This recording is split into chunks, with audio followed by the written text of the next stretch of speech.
we should all be able to just converse about whatever at any time without having to feel like, oh, these people are going to hate me, or I'm going to get this posted about me, or this, and that. Yeah. And by the way, if you are on the left or the right and you feel silenced by me, that's way more about you than it is about me, man. Like, I'm not, Dan, there's nothing. Okay, go ahead. Do we have another example of what I can't talk about? Why do you think universities tend to be a little more liberal? I don't know. Dude, does one of you want to throw that out there? Eva, for example, said, look, we got to make sure that we have lots of different viewpoints up here. She didn't say we have to have the liberal viewpoints and like make sure the conservatives don't get to talk. She's like, no, man, we need to have the MAGA people. I want to hear right from MAGA people. That's what she said. So if you have this idea that these three people and any three people are all radical leftists, you're wrong. You are absolutely wrong, and it's gonna shape in an unfortunate way what you understand about this generation. On both sides, the liberals and the conservatives want to have their view and be right at the detriment of the people that they serve. Exactly, man.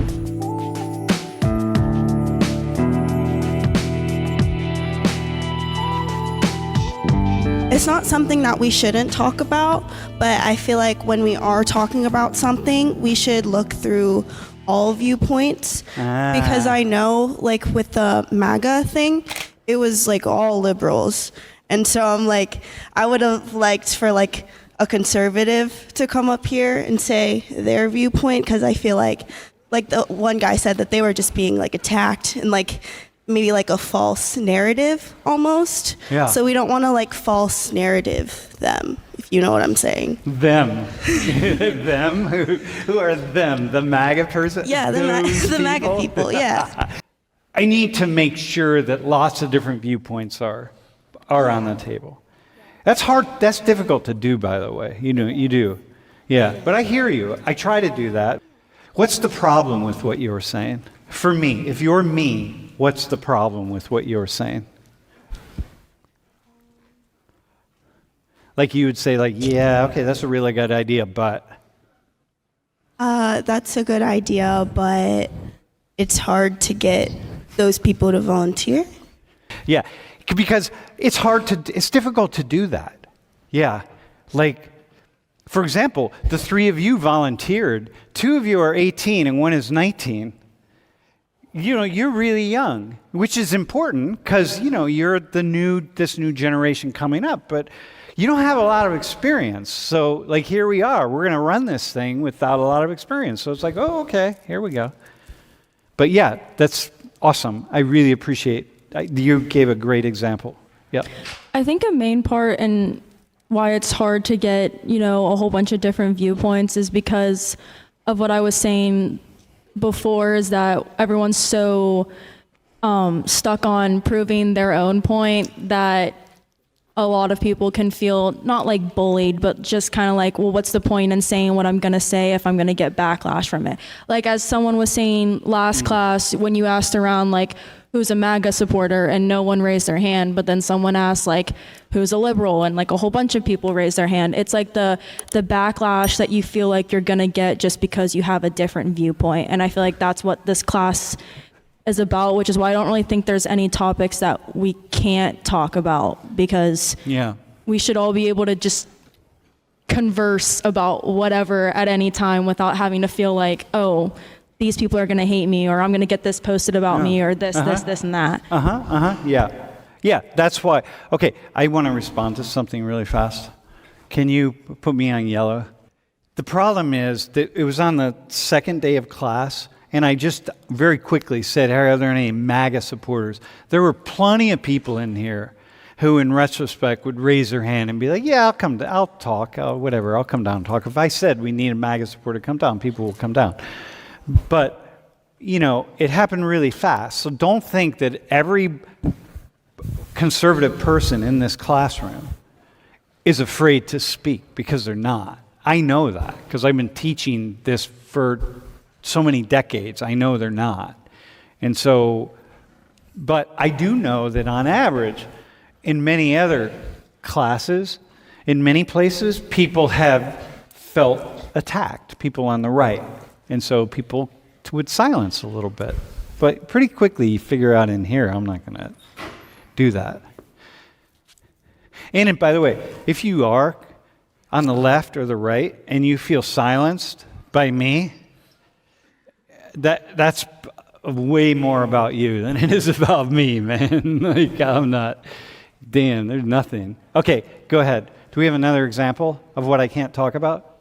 I kind of want to go back to that last thing of people being ashamed and not bringing points up, and should we? No, not ashamed, afraid that somehow it will work against them. Mm-hmm. Yeah. At some point, some viewpoints are wrong. That was the point of my argument, that in just a discuss this, there are some viewpoints that are just going to be wrong, and it's not necessarily wrong that we discuss them, but I feel it's important to make sure that what's wrong and right is defined, and in just a there's no wrong answers discussion, that can't happen. Yeah, but okay, so what do you do about this?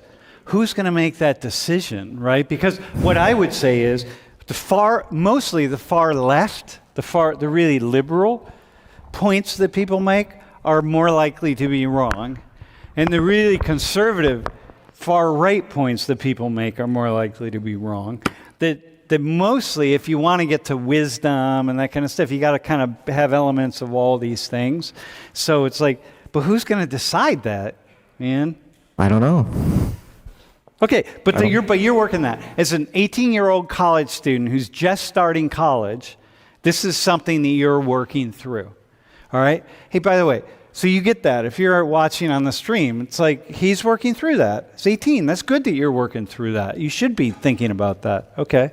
I get what you're saying, because there's a lot of like popular media like Jubilee and stuff that have provided bases for very like you said, very far right, far left values. But I think an important point to consider is, even if we can say they're objectively wrong, I think it's important to understand why they can't. Like, even if we just said, someone came up here and they're like, every single person here is a horrible person, and we're like, okay, that's wrong.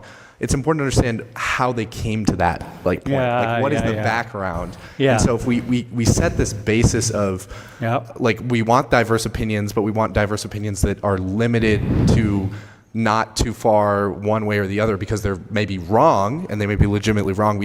We isolate them even further, which alienates them even further, which makes their opinions even stronger and more negative and more hateful, which is just, it's a vicious cycle. That's all I wanted to say. Yeah. Okay. Dude, very cool. I like that. I'm the guy that made the question about raising the hands, and I just wanted to say that it was a little bit biased, because you did say who's a MAGA supporter, and I said who's center to left, so I didn't mean to make your class seem like an open, but I do think that in college it's a little harder to express yourself if you're a conservative person. If you're a more conservative person? More conservative in college. Yeah, what makes it difficult? Is it the students, the professors? I feel like academia is just more liberal.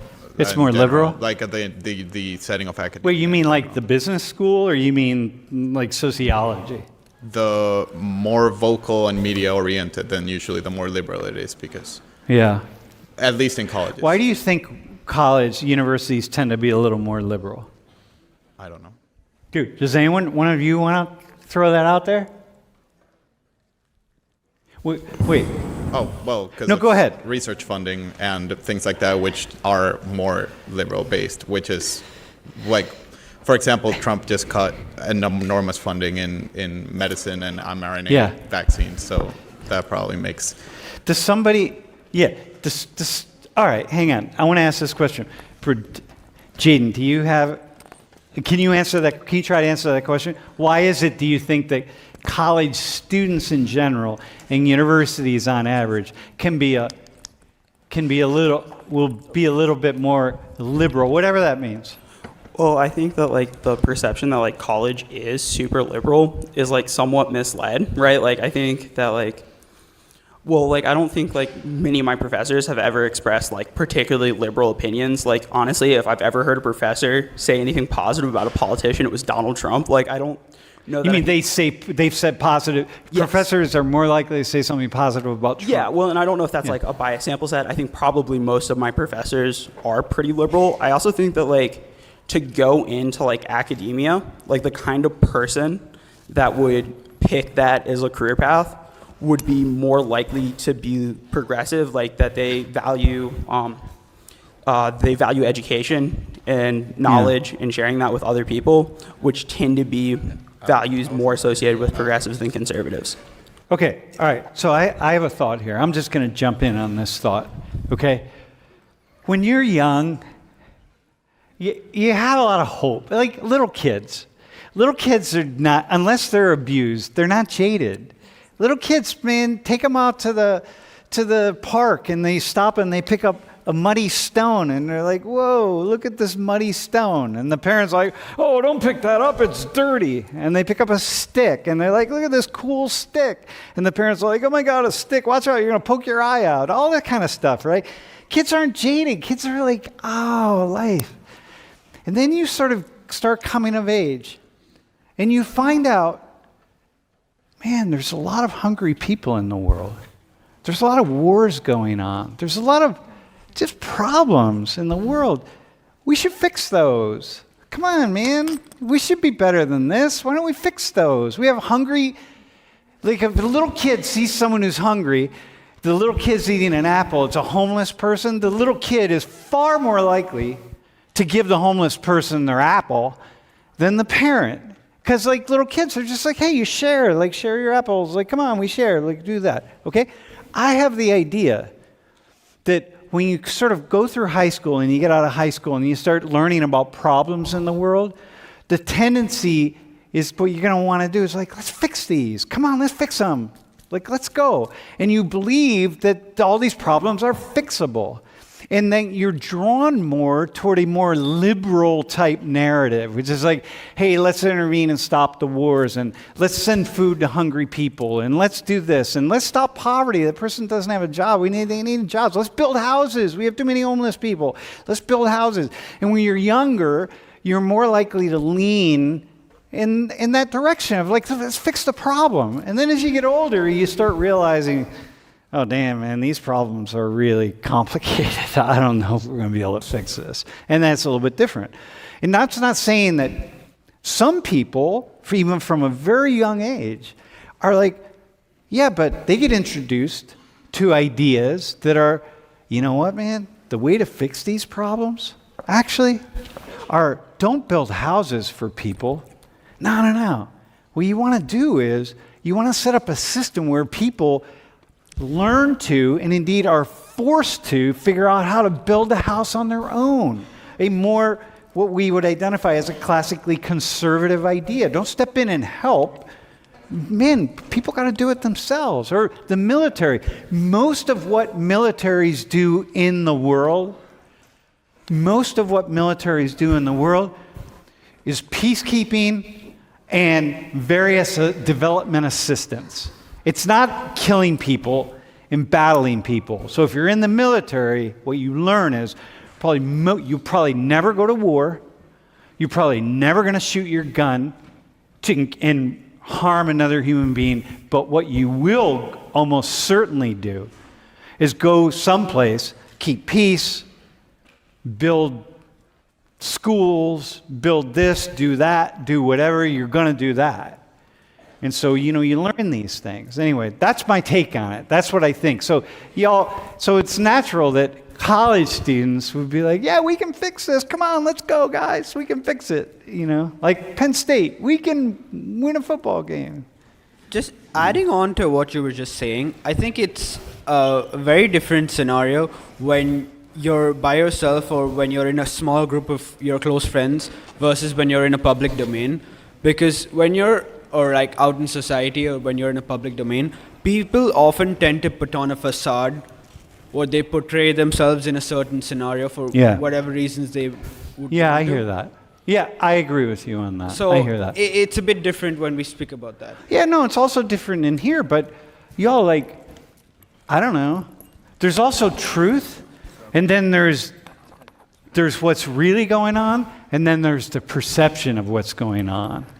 So if you have the perception that college students are all liberal, they're all radical, woke liberals, it's like, just sit through this class, and when you're going to listen to your, like, you know, Eva, for example, said, look, we got to make sure that we have lots of different viewpoints up here. She didn't say we have to have the liberal viewpoints and, like, make sure the conservatives don't get to talk. She's like, no, man, we need to have the MAGA people. I want to hear right from MAGA people.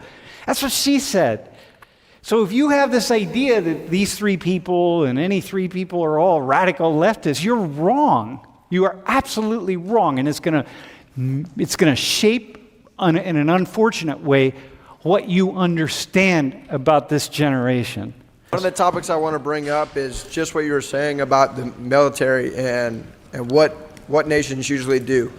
I'm sure the National Guardsmen of Illinois would love and are itching to go into Chicago and fix up their city. But due to the fact that local elected officials, say like the governor and the mayor, are refusing Donald Trump's order Hold the mic closer. to go in, Yeah.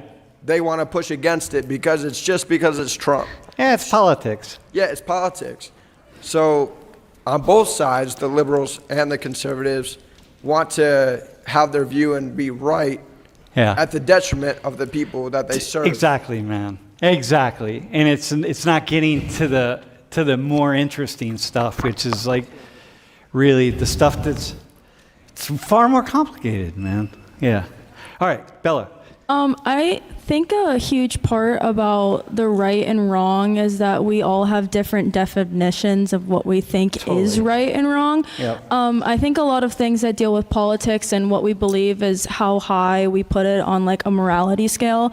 Like some people may value like the lives of others more than like the betterment of our country, and that's just that. Like some people may think that, you know, giving all our money here is the right thing to do, and that if you want to give it somewhere else, that's the wrong thing to do because you morally believe that that's where the money should go.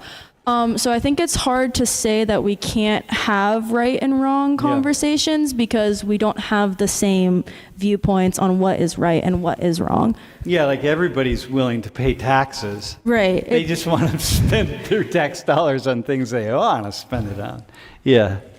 I think what makes up people's definitions of right and wrong is like context and their backgrounds.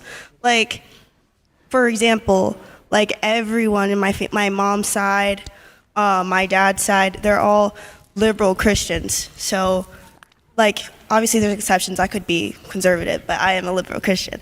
And so, like, if you're a conservative, you lived in the South. That's all you grow up around. And that's all. And like if you're a conservative Christian living in the South, Yeah. for example, like you grow up in Yeah, that, so it's like a very rare chance that you're gonna be a Democrat in that society. or so. be a Republican in that. Say One thing to add off of that, though, is I don't think that while, you know, like where you grow up in your family and what you learn throughout your childhood obviously makes you the person that you are, I don't think that that should also be an excuse. While it's a way that you get to your thinking, I don't always think that just because you grow up in a conservative family, you have to be conservative, that you can't, you know, form your own opinions, you know? Listen, for example. The point of this debate is to figure out what is right and wrong. Yes, people come in with their own biases, but the point of this is theoretically to figure that out. Listen, I will tell you something. So for the students who lean liberal, the idea is like, you better figure out some of the stuff that Donald Trump is supporting in this country that is good for this country. And if you don't have anything, if you can't come up with something, you don't have anything, man, that's just like, that's like studying biology for a whole semester and not even knowing the difference between an atom and a cell. An atom and a cell. Wait, what's that? You know what I mean? Or studying English and not knowing the difference between a verb and a noun.